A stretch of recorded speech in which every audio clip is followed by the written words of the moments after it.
님 이름으로 기도하옵나이다. 아멘. 주의 은혜가 여러분에게 임하기를 축복합니다. 살아가기가 녹록지가 않죠. 힘들고 어려운 일들이 우리에게 일어나기도 합니다.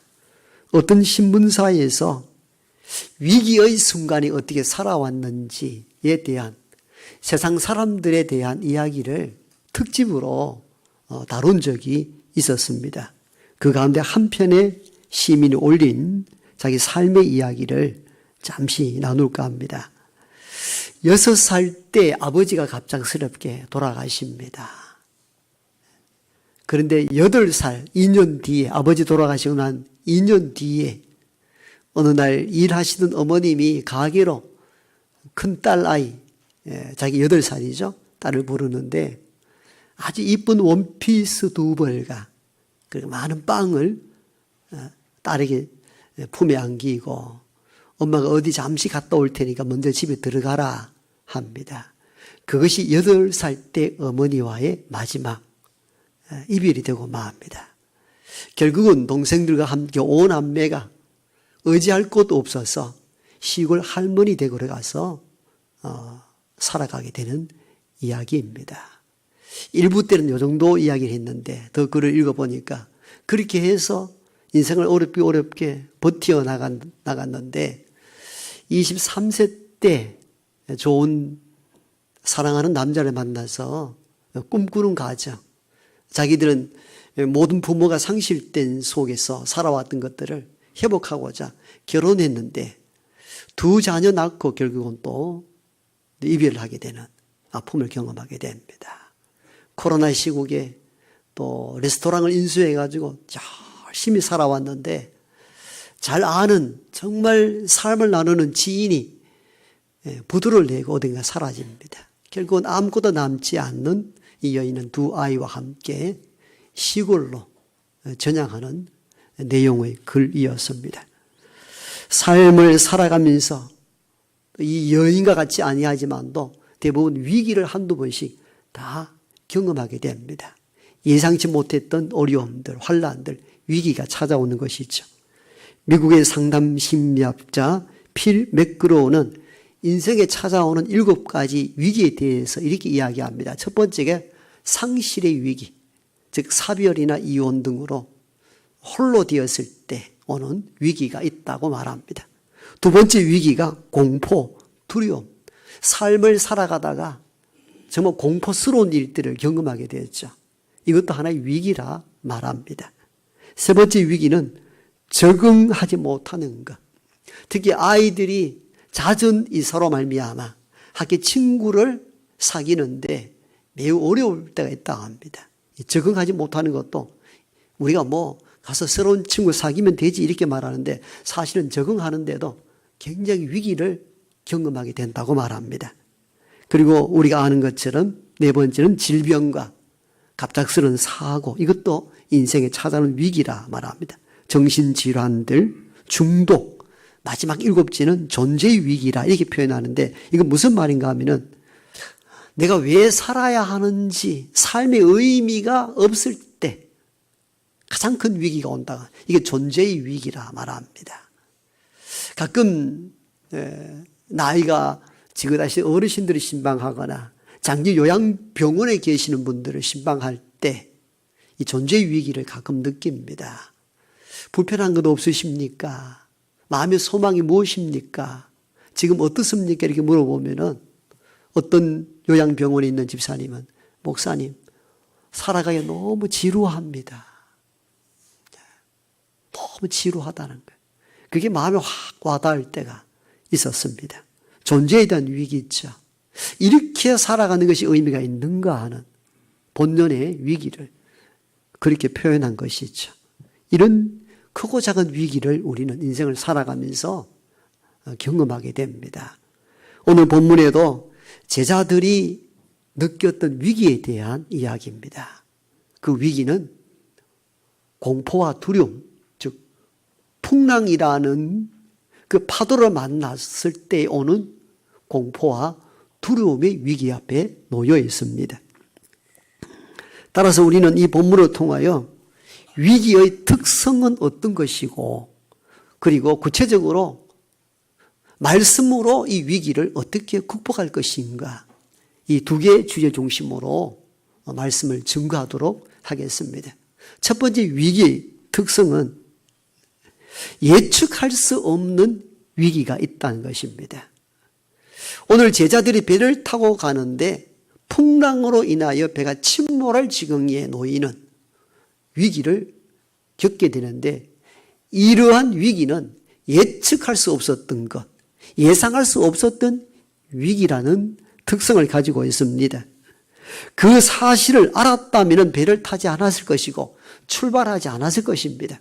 오늘날처럼 이렇게 일기예보가 거의 맞추는, 정확하게 진단하는 이 시대에 갔다 했으면은 오늘 좀 풍랑이 일어난다든가 예비하거나 준비가 되었으면 출발을 더디한다든가 어떤 준비를 했을 것인데, 그런 예보 자체가 없었던 이 고대 사회 속에서는 예측할 수 없었던 것이죠, 이 풍랑을. 그리고 실제 우리가 알다시피 갈릴리 호수는 양사면이 다 산악지대에 둘러싸여 있는 호수이기도 합니다. 이 이스라엘인들은 호수와 바다에 대한 단어 개념이 없기 때문에 일반적으로 성경에 보면 바다라, 갈릴리 바다라 이렇게 표현하는데, 담수된 호수이든 큰 대양의 바다이든 그냥 바다로 표현하기도 합니다. 어떤 갈릴리 호수, 갈릴리 바다는 양사만에 다 산악지대로 둘러싸여 있고, 그리고 이 산악지대와 해수면의 차이가 500m가 되기 때문에 고온과 저온, 기온차가 극심하여 이 고온과 저온이 부딪혔을 때 돌풍이 종종 발생하기도 했다고 합니다. 그러니까 당시로서 제자들은 예측할 수 없었던 것이죠. 언제 돌풍이 부는지, 풍랑이 일어나는지 예측할 수 없어서 지금 심각한 위기에 빠지고 만 것이죠. 이와 마찬가지로 우리 인생의 위기의 특성이 뭐냐면은 예측 불가능한 일들이 우리에게 일어나더라는 겁니다. 이것이 공포와 두려움으로 우리의 삶을 이끌어냅니다. 어릴 적엔 부모 말씀 정말 잘 듣는데 점점 크면서 자기 생각과 뜻이 너무 뚜렷하여 부모와 충돌이 일어날 때 보편적으로 부모님은 이게 큰 충격을 받는다고 합니다. 얘가 왜 이러지? 이러지 않았는데. 왜? 예측하지 못했거든요. 어릴 때부터 원래 벨났으면은 컸어도 그러면은 예측 가능하여서 수용이 가능한데, 그렇지 않았던 자녀가 갑자기 돌변했을 때, 즉 부모는 이 아이에 대한 밑그림을 그리고 있었고, 이 아이는 이렇게 자랄 것이라는 예상을 갖고 살았는데 이게 어긋났을 때 부모는 심각한 두려움을 느낍니다. 이게 인생의 위기인 것이죠. 가정만 알던 남편이 중년 이후에 가정을 등지고 바람이 났을 때도 가정에 큰 위기가 일어납니다. 왜? 예측 불가능한 일들이 일어났기 때문이죠. 건강했던 분이 갑자기 병이 들었을 때도 온 가족들이 위기를 느끼는 것도 바로 예상치 못한 일들이 우리 인생에 닥치기 때문이기도 합니다. 우리는 이런 위기의 특성을 말씀을 통하여 이해해야 합니다. 풍랑이 언제 일어날지 예측할 수 없었듯이 인생에 일어나는 위기들을 우리는 가끔 예측할 수 없을 때가 있습니다. 이게 위기의 첫 번째 특성이기도 합니다. 두 번째 본문을 통하여 위기의 특성이 뭐냐면은 우리 인간이 감당할 수 없는 위기도 온다는 겁니다. 제자들에게 일어난 위기의 풍랑은 제자들이 감당할 수 있는 것이 아닙니다. 풍랑을 조절할 수 있나요? 풍랑을 어떻게 통제할 수 있나요? 인간이 통제할 수 없는 부분들이거든요. 이 말의 의미를 우리에게 적용하면 이렇습니다. 어떤 삶의 위기가 일어났는데 내가 통제할 수 없다는 겁니다. 내 힘과 내 능력으로 어찌할 수 없는 위기가 있을 수 있다는 것을 이 본문은 우리에게 알려줍니다. 만약에 제자들이 풍랑을 조종할 수 있었다면 우리가 죽겠다 말할 필요가 없죠. 힘은 들지만도 극복하면 되니까요. 우리가 죽겠다고 공포와 두려움을 느낀 이유가 무엇입니까? 이 일어나는 위기가 우리가 통제 불가능하다는 겁니다. 할 수 없는 일들이라는 거죠. 가끔 인생을 살아가면서 극단적 선택을 하는 분들이 종종 만나게 됩니다. 소식을 듣게 됩니다. 그럴 때마다 우리는 쉽게 이렇게 진단합니다. 자살을 거꾸로 살자로 바꾸어서 열심히 살지 왜 죽어? 그런데 극단적 선택을 하는 분들은 왜 극단적 선택을 할까요? 내 앞에 있는 이 문제를 내가 도저히 어떤 방식으로도 해결할 수 없다는 한계에 왔기 때문입니다. 이런 위기가 있다는 거죠. 제자들이 내가 죽겠다고 말했던 그 어이들은 풍랑을 통제하거나 그들의 힘으로 조절할 수 없었기 때문입니다. 이런 위기가 우리에게 있습니다. 실제적으로. 예측할 수 없는 위기, 그 다음에 통제할 수 없는 환란 존재하는 것이죠. 여러분, 대처할 수 있는 위기라면은 힘이 들지만도 극복하면 돼요. 예를 들면은 자동차 운전이 미숙하여 사고 나서 차가 완전히 다 깨졌을 때 돈은 많이 들지만도 자동차 수리점에서 수리를 하면 돼요. 문제는 자동차가 완전히 물에 빠져서 문이 열리지 아니할 때, 내가 할 수 없을 때는 공포, 두려움이 생기게 되는 거죠. 바로 이러한 공포, 두려움 때문에 제자들은 25절에 우리가 죽게 되었다, 절망한 이유가 바로 거기에 있었습니다. 14세기 때의 유럽의 흑사병, 검은 반점이 생기는 동시에 죽음으로 바로 치닫는 오늘날 코로나와 비교할 수 없는, 상상할 수 없는 전염병이 돌아왔습니다. 우리가 알다시피 그때 14세기 흑사병으로 유럽 인구의 3분의 1이 죽었습니다.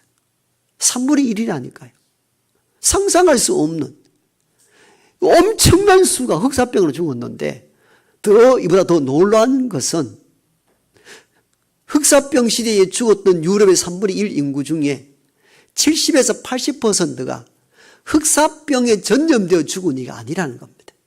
흑사병에 전염되어 죽은 이는 1, 20%고 나머지 70에서 80%는 왜 죽었나? 두려움 때문에 죽었다고 합니다. 그 흑사병이라는 전염병이 우리 마을에 오면 어떻게 될까라는 극도의 공포심이 사실은 유럽 인구의 3분의 1을 죽음에 이르게 했다고 합니다. 사실 우리가 수년 전에 코로나 일어날 때도 지금 지나서 보니까 너무 극도의 공포를 조장했는 느낌이 좀 들긴 들어요. 극복이 가능했는데.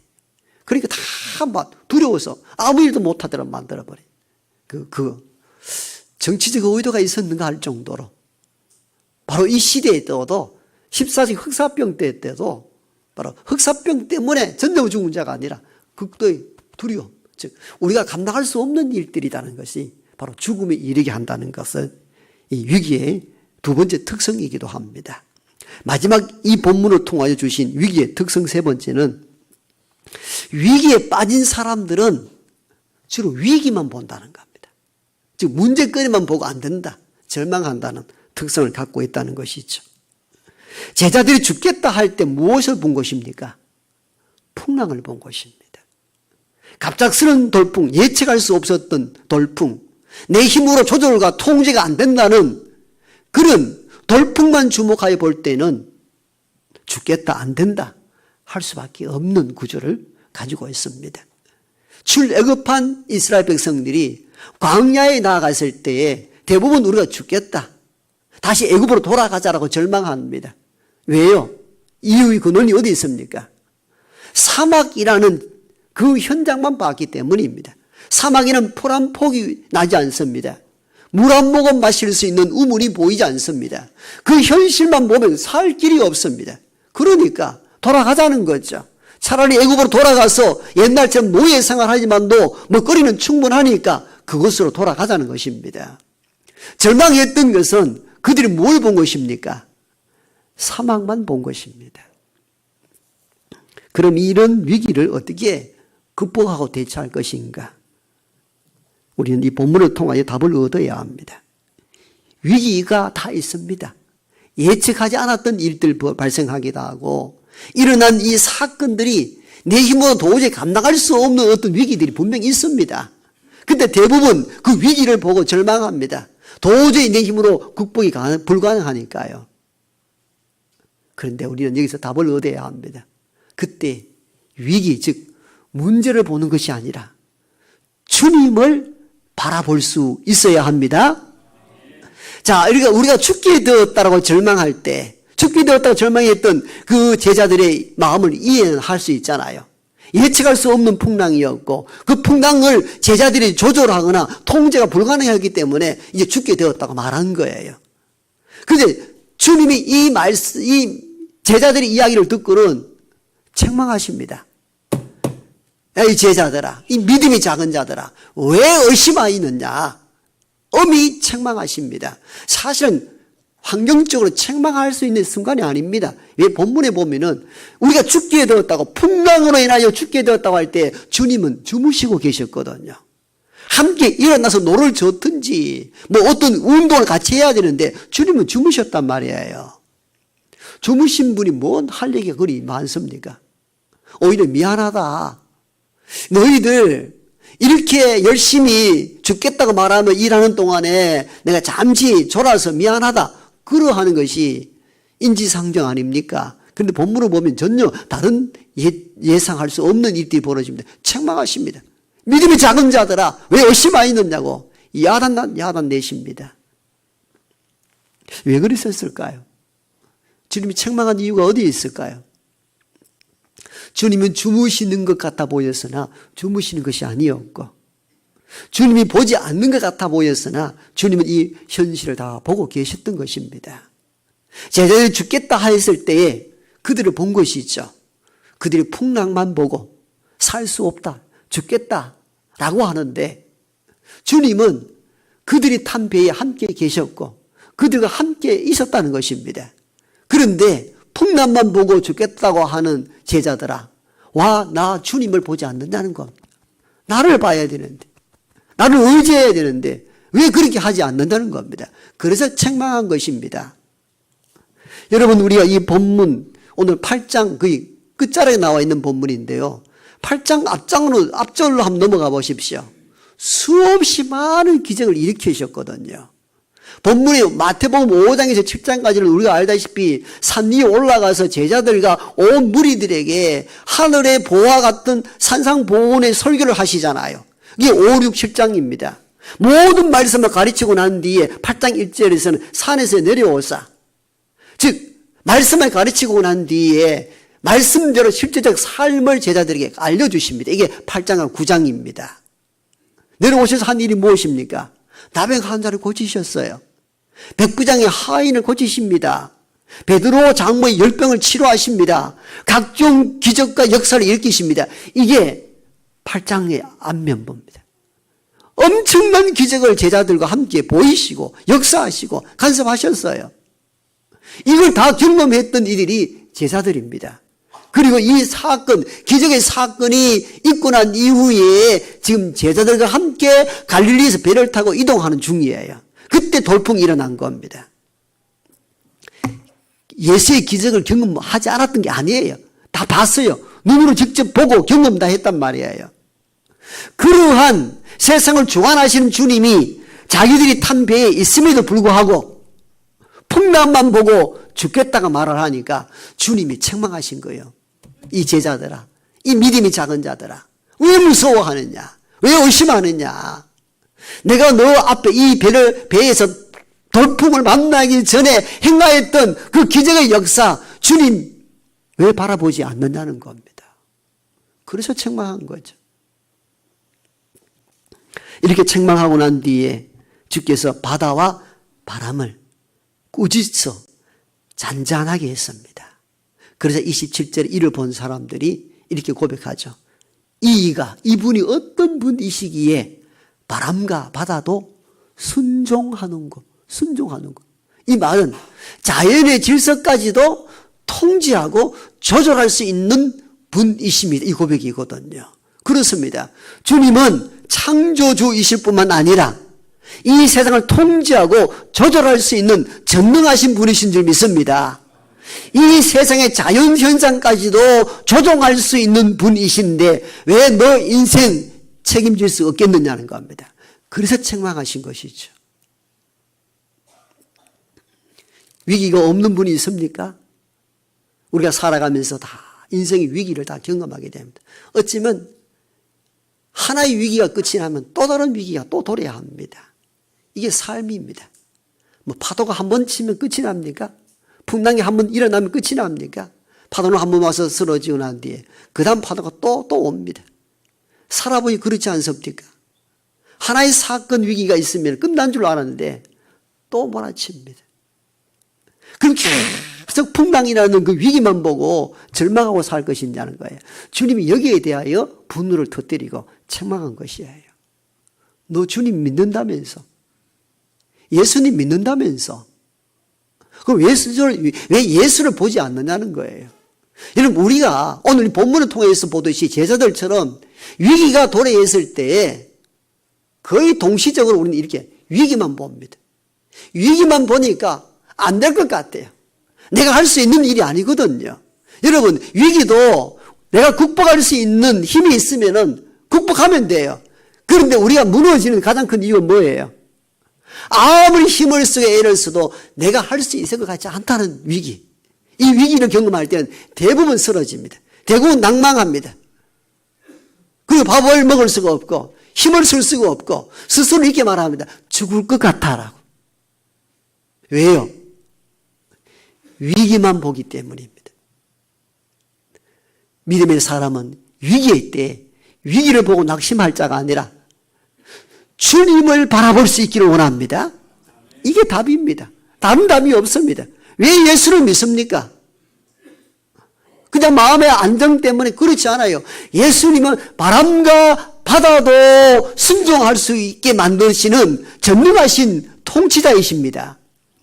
우리가 이걸 믿는다면 위기와 한란의 때에 위기에 압도당하여 죽겠다 못 살겠다고 절망할 것이 아니라 주님을 바라봄으로 믿음과 소망 가운데 사는 우리 모두가 되기를 축복합니다.